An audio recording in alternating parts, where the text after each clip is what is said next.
Next हमने पढ़ना है terms of movement, different structure जो किस तरह मूव करते हैं। जैसे कि हमने एक एफएससी का कॉन्सेप्ट था जिसके अंदर फ्लेक्शन थी, एक्सटेंशन थी। फ्लेक्शन हम बाइसेप और फ्लेक्शन कर रहे थे। तो फ्लेक्शन क्या होता है? Decrease of angle.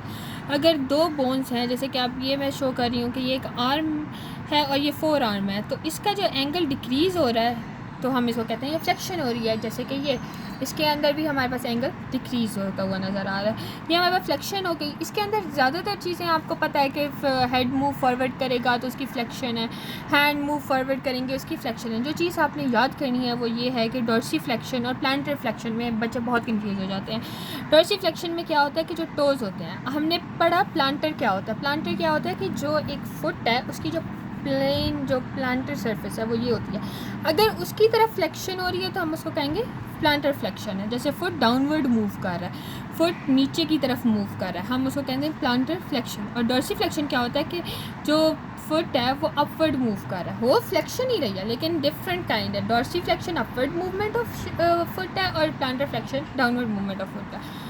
उसके बाद हमने ये सारी फ्लेक्शन नॉर्मल चीज़ है जो आप पहले पढ़ चुके हैं। एक्सटेंशन करना, एक्सटेंशन क्या होता है कि इंक्रीज़ हो रहा होता है एंगल 2 पॉइंट्स के अंदर, बट नॉट ऑलवेज ऐसा कुछ नहीं होता। स्ट्रेटनिंग मूवमेंट होती है, जैसे कि अब हम इस तरह फ्लेक्स था इस तरह एक्सटेंड हुआ है तो ये एक्सटेंशन शो कर रहा है। आर्म्स मूव बैकवर्ड होते हैं, फुट मूव्स अपवर्ड होता है। सिर्फ हमारे पास एक एक्सेप्शन है हमारे पास, जो ये है कि डॉर्सी फ्लेक्शन और प्लांटर फ्लेक्शन के अंदर।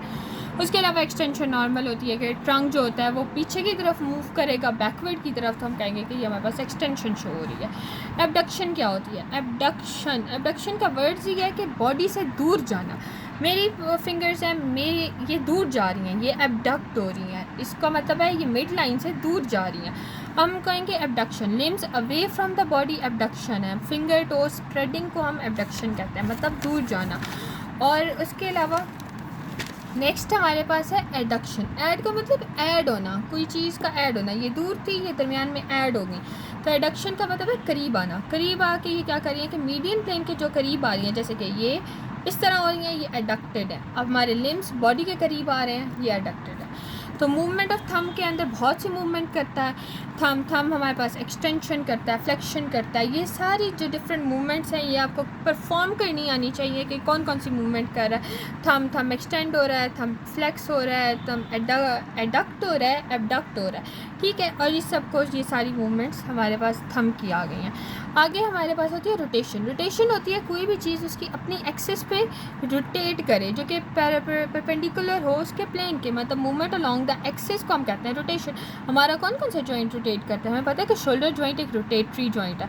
जो शोल्डर है वो हमारा रोटेट कर सकता है। जो बहुत फास्ट बॉलर्स होते हैं वो काफ़ी रोटेट करके एक बॉल फेंकते हैं। उसके अलावा रोटेशन हमारे पास थंब रोटेट कर सकता है। अब हमारे पास ये है कि सरकमडक्शन, जितनी भी मूवमेंट है उनको कंबाइन कर दो। हम इससे याद करते हैं कि सरकमडक्शन सी से कम्बिनेशन, जितनी भी मूवमेंट आपस में कंबाइन हो जाएंगी, फ्लेक्शन, एक्सटेंशन, एडक्शन, एबडक्शन, इन सब की मूवमेंट को ये हमारी सरकमडक्शन ऑफ द थंब हो जाएगी। प्रोनेशन क्या होती है? ओनली इन फोर आर्म और हैंड के अंदर हम प्रोनेशन एक वर्ड यूज़ करते हैं जिसके अंदर होता है कि turning the palm to backward. अब ये हमारे पास प्रोनेशन है, बैकवर्ड पार्म। और सुपिनेशन क्या होती है कि ये फॉरवर्ड पार्म आ रहा है। तो बस ये दो चीज़ थी। अगला हमारे पास था सुपिनेशन, जो कि पाम को फॉरवर्ड फेस कर रहा हो, सुपिनेट कर रहा हो। हम कहते हैं सुपिनेशन करो, प्रोनेशन करो, प्रोनेशन सुपिनेशन।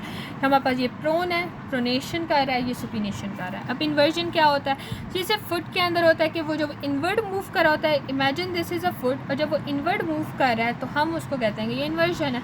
रिवर्जन होता है कि हमारे पास ओनली फुट आउटवर्ड मूवमेंट होती है, मतलब ये इनवर्ड मूवमेंट फुट की, ये आउटवर्ड मूवमेंट फुट की। इनवर्ड हमारे पास इन्वर्जन हो जाती है, आउटवर्ड मूवमेंट हमारे पास इवर्जन हो जाती है। फिर प्रोट्रैक्शन क्या होता है? ओनली इन मैंडिबल और स्कैपुला। जो मैंडिबल हमारे पास एक लोअर जॉ होता है, लोअर जॉ का नाम हम मैंडिबल कहते हैं।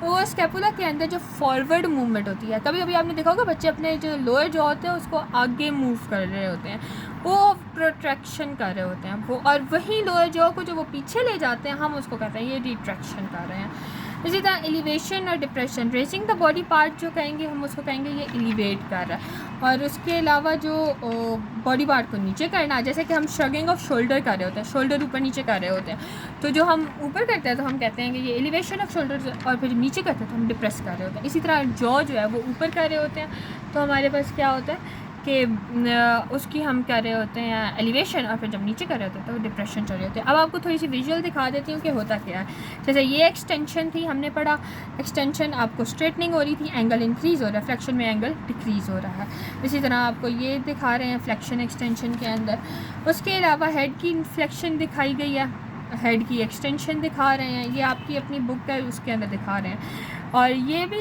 वहीं आर्म्स की फ्लेक्शन अपर लिम्ब की दिखा रहे हैं, और ये लोअर लिम्ब की, ये आपको ऑस्पी के अंदर ज़्यादातर आ सकती हैं। उसके अलावा हम ये देख रहे थे, ये डॉर्सी फ्लेक्शन है। डॉर्सी फ्लेक्शन कैसे कि मतलब ऊपर की तरफ मूव हो रहा है, और प्लांटर फ्लेक्शन नीचे की तरफ फुट मूव हो रहा है। उसके अलावा ये हमारे पास फ्लेक्शन ऑफ ट्रंक है, और ये हमारे पास एक्सटेंशन, एंगल इंक्रीज़ हो रहा है। एडक्शन और एबडक्शन के बहुत है, देखें आप एबडक्शन के अंदर दूर जा रहे हैं इधर, और एडक्शन के अंदर ऐड हो रहे हैं। ये विजुअल डायग्राम सीखनी ज़रूरी है आपको, अगर आपको ये भी समझ आ जाती हैं तो ये बहुत अच्छा है। अब इसी तरह थंब करीब आ रहा है, ऐड हो रहा है, तो इसका मतलब एडक्शन है, और थंब दूर हो रहा है तो एबडक्शन है। इसी तरह मीडियन फुट की हम देखते जाएंगे। उसके अलावा एबडक्शन ऑफ थंब हम चेक कर रहे हैं, और साथ हमारे पास उसकी एडक्शन, जो कि मैं आपको पहले बता चुकी हूँ।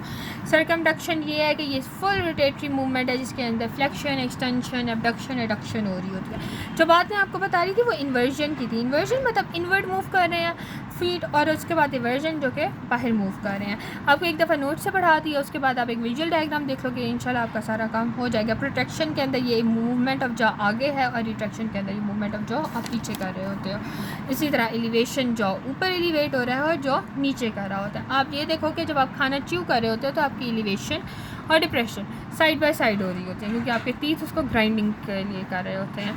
अपोजिशन होती है कि आप अपनी जो थंब है उसको अपोजिट फिंगर के साथ ऐसे एक टच करो, और रिपोजिशन होती है आप उसको नॉर्मल पोजीशन में ले आओ। जैसे कि हम ये शो कर रहे हैं कि थंब को लिटिल फिंगर के साथ जब टच करेंगे हम उसके अपोजिशन शो कर रहे हैं, और रिपोजिशन जो होती है वो नॉर्मल आ जाती है। ये जो सारी हैं पोजीशन ये आपको खुद करनी आनी चाहिए, क्योंकि ऑस्पी के अंदर ये आपसे करवाते हैं।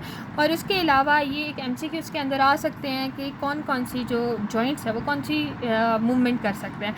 जैसे कि हमने थंब की सर्कमडक्शन कहा है, लेकिन अगर कोई और लिम्ब होगा, कोई जॉइंट होगा, उसकी सर्कमडक्शन हो सकती है या नहीं हो सकती, ये आपका है। मूवमेंट ऑफ द थंब है वो एक इंपॉर्टेंट टॉपिक है, जो कि मैंने इधर भी लिखा हुआ है, तो इस पर ज़्यादातर पूछ लिया जाता है। तो हम दोबारा अपने नोट्स पे वापस आते हैं। हमने ये सारी जितनी भी मूवमेंट्स थी वो कर ली हैं। अब हम करते हैं टर्म्स ऑफ लेटरलिटी। कितनी टर्म्स है? बायलेटरल क्या होता है? बायलेटरल का मतलब एक इंडिविजुअल के अंदर राइट और लेफ्ट, बाय का मतलब होता है टू, मतलब राइट और लेफ्ट दोनों जगह चीज़ होगी, हम बायलेटरल कहेंगे। कौन सा ऑर्गन बायलेटरल है? लंग्स। लंग्स हमारे पास बायलेटरल है, वो दोनों साइड पे है, राइट और लेफ्ट टू लंग्स है हमारे पास। यूनिलेटरल वो स्ट्रक्चर जो एक ही साइड पे है, जैसे कि स्प्लीन। स्प्लीन हमारे पास एक ही साइड पे है।